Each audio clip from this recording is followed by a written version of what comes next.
Special education को हमने अपनी रहे मेहमानों के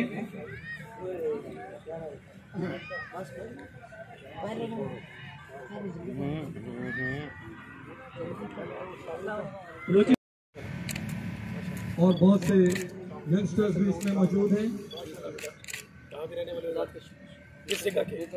मोहम्मद इजाज ये भी इंटरनेशनल टीम का हिस्सा है।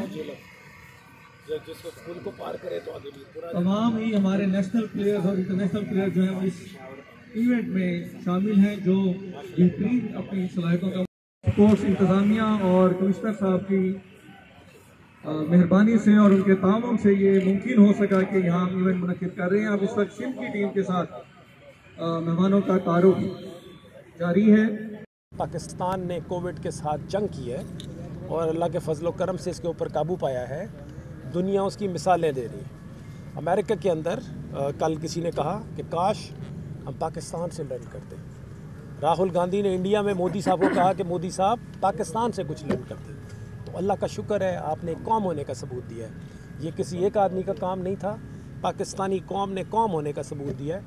और अल्लाह के फजल करम से अगर हमारी कोई छोटी छोटी अभी मसले मसाइल हैं, बच्चों पाकिस्तान के बारे में मायूसी कुफर है, अपने आप को कुफर से बचाइए। पाकिस्तान के बारे में पॉजिटिव रहें और मैं आपको लिख देता हूँ कि पाकिस्तान की मंजिल बहुत शानदार मंजिल है। हम इंशाअल्लाह उसकी जानिब बढ़ रहे हैं। और हमारे दुश्मन के पास जो सबसे बड़ा हथियार है वो ये है कि आपको मायूस कर दे, आपको आपस में लड़ा दे, आपको फ़िरकावारियत में डाल दे, आपको आपकी फ़ौज के ख़िलाफ़ ला के खड़ा कर दे। ये मेरी बात याद रखिए, ये बहुत मामूली बात बाज़ लोगों को लग रही है। आप गौर कभी किया आप लोगों ने कि से लीबिया में क्या हुआ? इंशाअल्लाह देखिए, एक घर होता है ना, उसमें कभी तंगी तुर्शी आ जाती है, कभी आपको दाल भी खानी पड़ जाती है। लेकिन ये याद रखना बच्चों, उस वक्त तक किसी कौम ने कोई तरक्की नहीं की जब तक उसने कुर्बानी नहीं दी। और अभी ये हमारे फ़लसफ़ा चला जी, मैं कभी किसी को किसी भी जिस मुल्क ने तरक्की की है, याद रखिए सबसे पहले उसने अपने अखलाकियात को ठीक किया। जो मैं बात आपसे कर रहा हूँ, इकनॉमिक्स के स्टूडेंट की बात, आप जिस गंद के अंदर हाथ डालेंगे ना, आपको नज़र आएगा कि हम बद अखलाक हैं और उस बद अखलाकी की वजह से हम उस मुसीबत में मुब्तला हैं। अपने अखलाक को बुलंद कीजिए। जब आप अपने अखलाक को बुलंद करेंगे तो अल्लाह की रहमत आपकी जानिब आना शुरू होगी। शाबाश, प्ले क्रिकेट आपने खेली है और मज़ीद भी खेलेंगे। जो बात मैं कहना चाहता हूँ ये है कि आपने देखा होगा कि ये जो कोरोना की वबा जो फैली, उसके बाद हम अल्लाह के फजल करम से उसमें से बाहर निकल रहे हैं।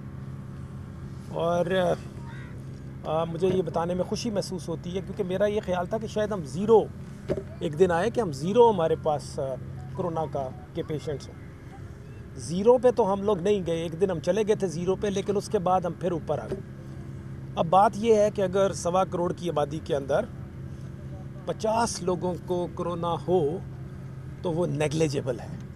अब हमें सीखना होगा कि हमने कोरोना के साथ ज़िंदा कैसे रहना है। और सबसे बड़ी जो बात है, वो जो स्पोर्ट्स है, जो हम आपस में खेलते हैं, उससे आपके जिस्म के अंदर आपकी मुदाफ़ियत बढ़ती है, आप तकड़े होते हैं। जो कोई जरासीम आपके जिस्म में जाता है, आप उसके ख़िलाफ़ आपका जिस्म जो है ना वो रजिस्ट करता है। बात बच्चों जो मैं आपको कहना चाहता हूँ ये है कि कभी भी अखलाकी तौर पे ये ना हो कि आपका दुश्मन आपसे अखलाकी तौर पर बुलंद हो। अपनी अखलाकियात को, अपनी रवायात को उनको मुकद्दम रखें, अपने दिल में जगह दें। और हमारी रवायात ये हैं कि हम अपने से जो बड़े हैं उम्र में उनका एहतराम करते हैं, हम ख़वातीन का एहतराम करते हैं। मुझे बड़े अफसोस के साथ कहना पड़ता है कि आजकल के यूथ को बाज़-औक़ात ना जो हमारी ट्रेडिशन थी, जो हमारी रवायत थी, वो भूलता जा रहा है। तो बच्चों, हमने दुनिया को, जो नबी पाक सल्लल्लाहु अलैहि वसल्लम तशरीफ़ लाए दुनिया में, तो आपने फरमाया था कि मैं इस दुनिया में इसलिए आया हूँ कि अखलाक की परफेक्शन करूँ। ये उछलते नहीं ना सर, ये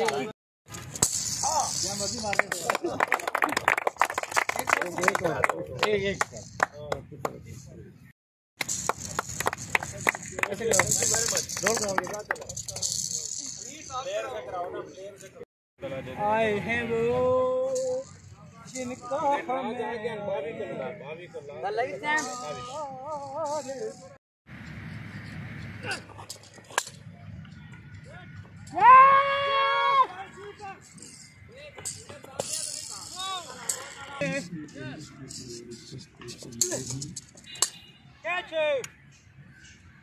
बाउंड्री।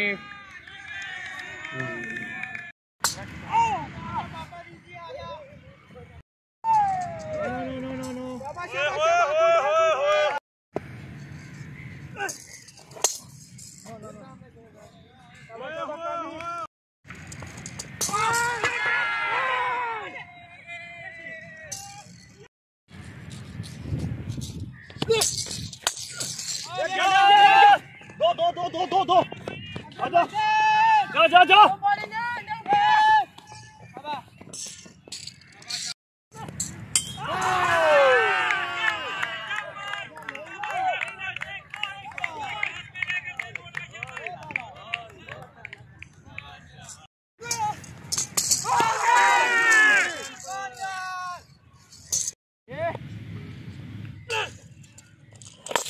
मोहम्मद अली।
थोड़ा राइट कर। हाँ ठीक है, ये लाइन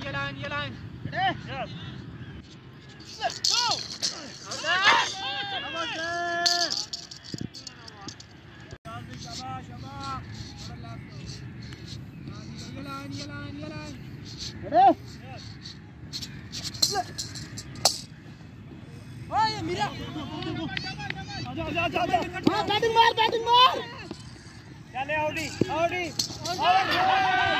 यस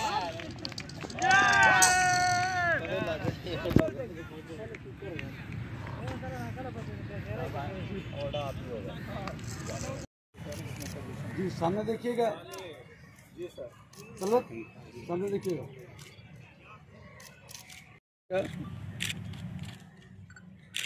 थैंक यू जी अस्सलाम वालेकुम, मेरा नाम बदर मुनीर है और मैच अभी फर्स्ट इनिंग हुई है और हमने टारगेट दिया है सिंध को 256 का। तो इंशाल्लाह हमारी कोशिश है कि उन्हें जल्दी से जल्दी ऑल आउट करें और मैच जीत जाएं। टूर्नामेंट के हवाले से कैसा हो रहा है यहाँ पे जो इंतजाम हैं उसके हवाले से? जी अभी ये सुपर लीग है वनडे की, तो इधर बहुत ही अच्छे इंतजाम हैं। 5 टीमें हैं पूरे पाकिस्तान से, तो बहुत स्ट्रॉन्ग टीमें बनी हुई हैं। तो इधर बहावलपुर पहले भी ऑर्गेनाइज़ करता है इवेंट, लेकिन इस दफ़ा भी उनके उसी तरह इंतजाम हैं। ग्राउंड अच्छा है, खाना अच्छा है, रहाइश अच्छी है और बहुत अच्छा इन्वायरमेंट मिल रहा है। ये इधर बहावलपुर में आके हमेशा से हमें अच्छा लगता है, तो यहाँ पे इस दफ़ा भी हमें बहुत अच्छा लग रहा है। जाहिर सी बात है, कोरोना के बाद काफ़ी अर्सा हो गया है कि कोई भी इवेंट्स हमारे नहीं हुए, तो तमाम ही प्लेयर्स जो है वो बड़े एक्साइटेड हैं। और नेक्स्ट ईयर में हमारा हो सकता है वर्ल्ड कप भी शेड्यूल है, वो भी अगर कोरोना ने ज़्यादा डिस्टर्ब ना किया तो वो इंशाल्लाह होगा। तो ये उसकी तैयारी के सिलसिले में सारा कुछ हो रहा है। तो इसमें पूरे पाकिस्तान से तमाम ही लोग, तमाम प्लेयर्स जो टॉप प्लेयर्स हैं हमारे, वो शामिल हैं। इसमें हमारे 4 सूबों की टीमें और एक फेडरल की है, तो इसमें पूरे पाकिस्तान से प्लेयर्स को मिक्स किया गया और ये उसी सिलसिले की एक कड़ी है। और सब प्लेयर्स जो है वो अच्छा परफॉर्म करने की कोशिश कर रहे हैं। ग्राउंड के हवाले से यहाँ पे के बहावलपुर में मैंने पहले भी बताया कि जब भी हम आते हैं तो बड़ा अच्छा इवेंट हमारा होता है। हम बड़ा ग्राउंड तो यहाँ के ही बड़े अच्छे हैं, तो हमारे खेलने के लिए तो हमें तो बड़ा मज़ा आता है इधर खेलने में। तो इस दफ़ा भी उसी तरह की सूरत हाल है। सिर्फ ये है कि कोरोना के बाद ज़ाहिर है कि हर चीज़ ही डिस्टर्ब हुई है, तो ग्राउंड की जो आउटफील्ड है वो थोड़ी सी हैवी है, बाकी इंतजाम जो है वो बड़े ज़बरदस्त हैं। Thank you.